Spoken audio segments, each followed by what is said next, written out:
Often we have seen that smaller films, they are working huge with the audience. Smaller as in the content. Small बोला हमारी film को sir. नहीं. Film high on content.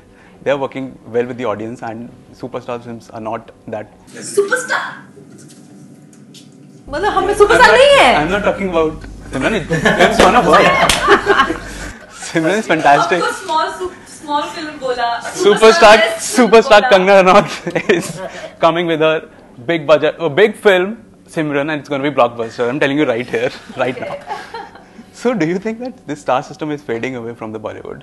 I think the importance of the story is taking over. So, irrespective, wasn't the man who played the father in Dangal a star?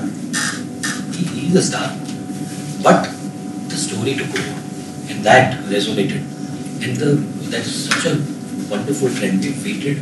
I had called Anand Rai a few days back, and his film was doing well. So I thought, makes me feel very good. I have waited many years to see this day. That films like this, like Queen, when it worked, it was like you felt like a breath of fresh air. That people are actually watching the right film. They're watching a film that has something to say, not going for something that you churn week after week, something that is made in a sleep. Yeah, made in a sleep walk through, making that kind of film.